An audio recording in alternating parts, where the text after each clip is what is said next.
Hey guys, so today we're going to go through a neon color palette challenge that I did. And yeah, we're going to go through some tips that I have for dealing with unorthodox color palettes, because I know for a lot of people color can be very difficult, and we're going to go through some steps that I take when I do these color palette challenges. Something that you're not choosing the colors for. So let's get going in 3, 2, 1. So I decided to do this color challenge because I think it's always good to go back to the basics. A lot of these tips are very basic, but when it comes to artwork, the reason people parrot them over and over is because they work.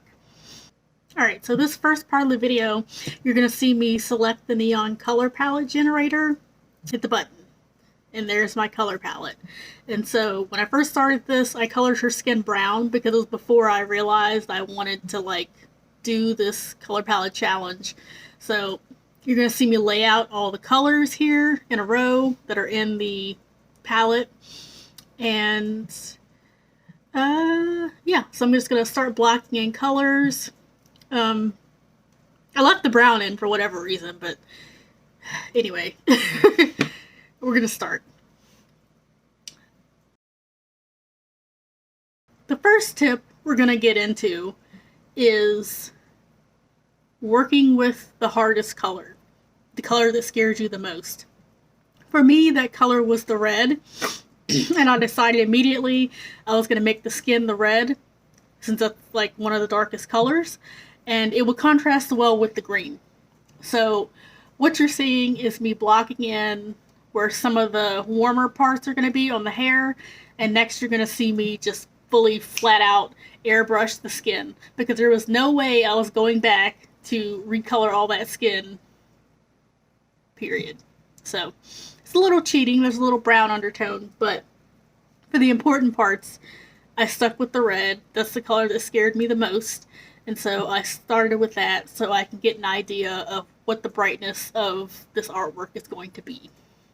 And I feel like that's key. Start with what scares you first when you're flatting colors, when you're laying out where things are going to be.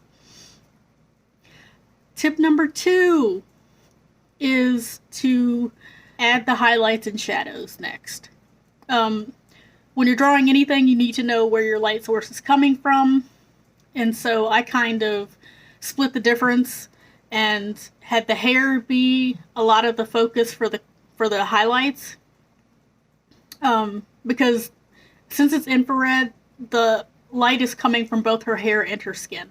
Her skin's a warm red, her hair is a green. So I added a lot of contrast to the face, and then added a few key highlight points on the hair. And yeah, now you're going to see me lay in the blue for the shadows. I didn't really want to use a lot of that because it adds contrast, like really deep contrast in places I didn't want, so I'll put a little bit of blue there, just for slight contrast. And yeah, so definitely pick out your highlights and shadows so you know exactly where you're going to lay in the color. Tip number 3 and final is to add texture.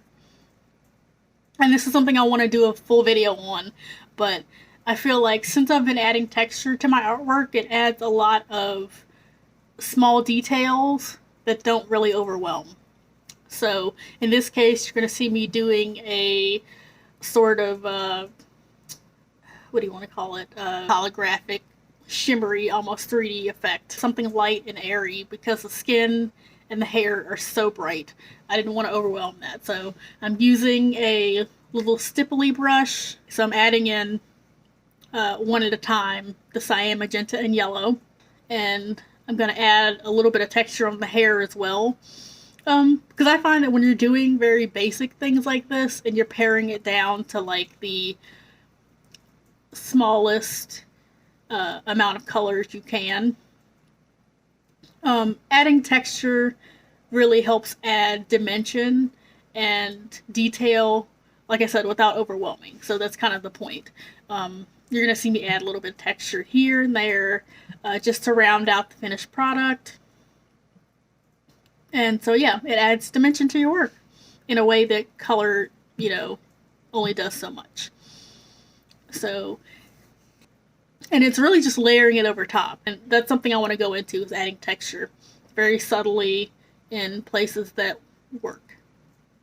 So here, because everything else is so loud, I decided to add, at the last minute, some white, desaturating it until it's more of like a reddish orange on the spectrum.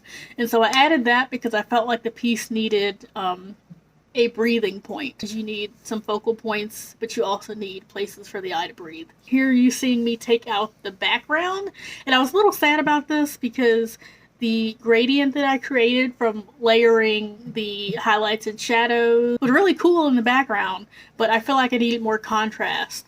I wanted the blue of the background to stand out against the hair, so you have the dark background, the light green hair, and then the dark red skin.